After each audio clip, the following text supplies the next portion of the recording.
Welcome in, everybody. Today we're diving into something pretty cool. It's emotional journaling for middle schoolers. Yeah, sounds kind of specific. But stick with us. The stuff we're going to unpack today is really useful for anyone, no matter how old you are. Exactly. We're digging into this blog post called 50 Gratitude Journal Prompts for Middle School, and it's from listallion.com. Have you heard of them? I have. They're all about journals and journaling resources. They actually sell some really nice ones, too. So you can tell I really believe in this stuff. For sure. And they're really speaking to middle schoolers here. But the thing is, the stuff they talk about journaling can help anyone really process their emotions better. And that's especially true for middle schoolers. Right. I mean, think about it. That's when everything's changing. You're figuring out who you are. Emotions are all over the place. Totally. Journaling can be like a lifeline for them, a way to sort through all those intense feelings and start to understand them. It's like that safe space to be yourself on paper, no judgment, just you and your thoughts and feelings. And that's so important at that age. Okay, so let's dive into some of these prompts. The blog starts off with a really simple one. When was the last time you felt truly happy? See? Simple, right? But think about it. When was it? What made you feel that way? It's a good reminder to notice those happy moments, Right. because sometimes they're small and easy to miss. Exactly. It's about training yourself to appreciate those little wins, those moments that make you smile, those warm, fuzzy feelings you get when something good happens. Like when you finally beat that level on your favorite video game, or when you hang out with your friends and just laugh until your stomach hurts. Exactly. And the blog really emphasizes celebrating those everyday joys because they matter. They add up and start to make a difference in how you feel overall. Right. It's not about pretending that bad stuff doesn't happen. It's about actively creating a balance, finding those moments of joy and holding on to them. Yeah, and the blog makes this cool point. It says that joy isn't just some random feeling that comes and goes. You can actually make it grow. You can nurture it. Oh, I like that. Makes you think about joy differently. Totally. It's empowering because it means you have some control over your own happiness. Okay, so we talked about happy feelings. Now let's get real. For every up, there's a down. And the blog doesn't shy away from the tough emotions. Nope, they go right for them. One prompt asks, what is one thing that has been weighing on your heart lately? That's deep. It is. It's like an invitation to be honest with yourself about those feelings you might be trying to push down. And that's the first step to dealing with them in a healthy way. Right. Acknowledging that they're there without judging yourself for feeling that way. Yeah, the blog actually says it's okay to feel sad. Sadness is a natural emotion, and it's okay to allow yourself to feel it. Healing comes when we acknowledge our emotions and allow them to pass through us. I love that quote. It's so validating and reassuring. Me too. Right. It's like giving yourself permission to feel those feelings without making them wrong. Right. And sometimes just getting those feelings out in the open can make them feel less overwhelming, like a weight has been lifted. Exactly. And you know what? Sometimes those tough feelings can actually lead to something good. Personal growth. Oh, absolutely. Think about a time when you went through something hard. Maybe a disappointment or a loss. It probably sucked at the time. Definitely. But looking back, did you learn anything from it? Did it make you stronger in some way? Yeah, that's a good point. It's like turning those tough times into opportunities for growth. Exactly. It's about finding meaning in those experiences and recognizing that even sadness can have a purpose. Okay, so we've covered joy and sadness. Now let's tackle something that can feel like a constant companion in middle school. Anxiety. Oh, yeah. That feeling of worry or nervousness that seems to pop up at the worst possible moments. And the blog goes right to the heart of it with this prompt. What is one worry that has been on your mind recently? It's so normal for middle schoolers to experience anxiety, right? Think about all the changes they're going through, the pressure to fit in, the uncertainty about the future. It's a lot to handle. It really is. And sometimes just writing down those worries can make them feel less scary. It's like taking them out of your head and putting them on paper, where you can look at them more objectively. And the blog doesn't just stop at identifying those worries. It gives some really practical tips on how to manage them. One thing they talk about is recognizing the physical signs of anxiety. Like, have you ever noticed that your heart starts racing or your palms get sweaty when you're feeling anxious? Yeah, totally. Yeah. It's like your body's giving you a heads up that something's off. Exactly. And once you recognize those signals, you can start using some of the techniques from the blog to calm yourself down, like deep breathing exercises or challenging those negative thoughts. Right. It's like you're building a toolkit for dealing with anxiety. And the more tools you have in that kit, the better equipped you'll be to handle those anxious moments. And here's a super important message from the blog. It says that anxiety doesn't define you. That's a good one. What does that mean exactly? It means that anxiety is a feeling, not a fact. It doesn't mean there's something wrong with you, and it doesn't have to control your life. That's so empowering, right? It's like saying, hey, anxiety, you might show up sometimes, but you don't get to run the show. Exactly. You have the power to choose how you respond to anxiety, and the blog gives you some tools to help you take back that control. Okay, so we've talked about joy, sadness, and anxiety. Now let's round out this emotional roller coaster with a deep dive into anger. Oh yeah, anger. That's a big one. And the blog tackles it head on with the prompt, what is one thing that recently made you feel angry? It's a good starting point, Right. because middle school can be full of triggers. Seriously. From drama with friends to pressure at school, there's plenty to get those tempers flaring. But the blog encourages you to go beyond just identifying what's making you angry. It's about figuring out how to deal with that anger in a healthy way. Exactly. And one of the things they talk about is channeling that anger into something positive.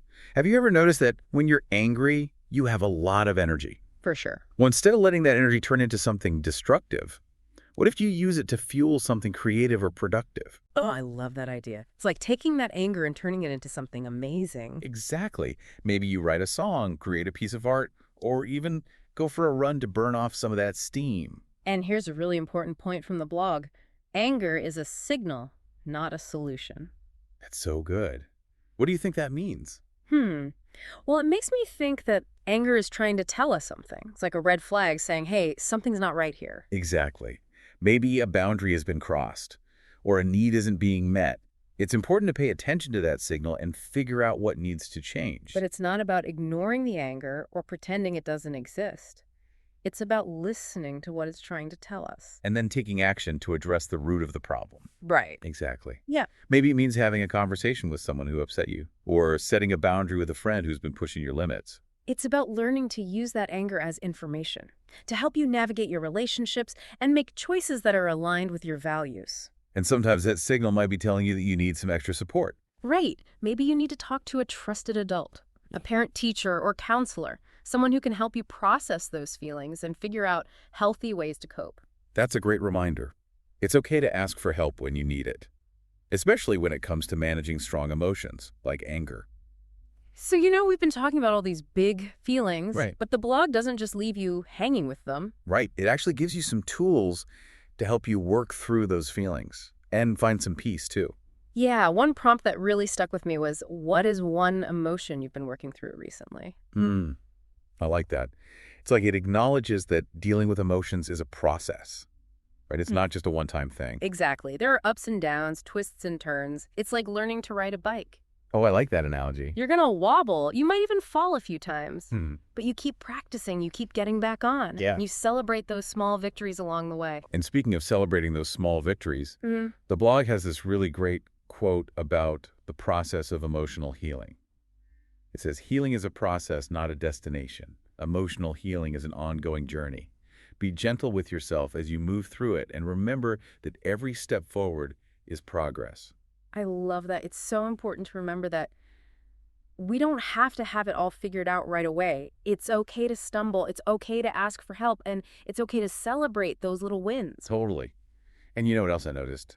There's this theme of gratitude that pops up a lot in these prompts. Oh, yeah. Even when they're talking about the tough emotions, they always come back to finding things to be thankful for. It's like they're saying, hey, even when things feel rough, there's still good stuff in your life. Don't forget to appreciate it. It's so easy to focus on the negative, Right. especially in middle school. For sure. But focusing on gratitude can make a huge difference. And it's not just some feel-good thing either. There's actually science behind it. Studies have shown that practicing gratitude can actually change your brain. Seriously, that's amazing. It's like you're training your brain to look for the positive, which can boost your mood, make you feel happier, and even improve your health. Wow. So it's not just about feeling good, it's about being good to yourself, too. Exactly. And the blog gives you some really concrete ways to cultivate gratitude. Like, one prompt asks you to think about a moment where sadness actually led to personal growth. That's a cool one. It's like finding the silver lining in a difficult experience. Exactly. It encourages you to look for the lessons learned, the strengths you discovered, and the resilience you built as a result of facing a challenge. It's like turning a negative into a positive. Exactly. And that can be really empowering, especially during those middle school years when so much feels outside of your control. Okay, so we've explored these amazing prompts and we've talked about some of the big themes like emotional healing and gratitude. Yeah. But let's get practical for a minute. Imagine our listener is sitting there with their journal, ready to dive in. hmm What advice would you give them? Well, first of all, I'd say don't overthink it. Mm. There's no right or wrong way to journal. It's your space to just be yourself. Exactly. Don't worry about grammar or spelling or making it sound perfect. Just let your thoughts and feelings flow onto the page. And don't feel like you have to answer every single prompt. No way. Pick the ones that speak to you and spend some time really reflecting on them. And some days you might not feel like writing at all, and that's okay too. Totally. Some days you might be super inspired, and other days you might just want to doodle in the margins. It's about honoring where you're at emotionally. The most important thing is to make it a habit. Yeah. Even if it's just for 5 minutes a day, consistency is key. It's like building a muscle. The more you use it, the stronger it gets. Exactly. And as you continue this journaling journey, you'll start to notice patterns in your thoughts and feelings. You'll gain insights into what triggers certain emotions, what helps you cope, and what brings you joy. It's like you're creating a roadmap of your own emotional landscape. Exactly. And with that map, you can navigate the ups and downs of middle school and life in general with more confidence and resilience. So we've talked about how these emotional journal prompts can help middle schoolers understand their feelings, develop healthy coping mechanisms, and build resilience. But from your expert perspective, what's the most valuable takeaway from all this? I think the biggest takeaway is that emotions are not the enemy. They're valuable messengers. They're trying to tell us something. That's interesting. Tell me more. Well, our emotions give us insights into ourselves and our needs. So by learning to understand and manage them, we actually empower ourselves to live more fulfilling lives. That's a really cool way to look at it. And it ties back to the idea that journaling can be a powerful tool for self-discovery, Right. not just for middle schoolers, but for anyone. Exactly. It's about getting curious about your own inner world. And who knows what amazing things you might discover along the way. Speaking of discovering amazing things, let's shift gears a bit and talk about self-care. How do these prompts encourage self-care, especially in relation to emotional well-being? That's a great question.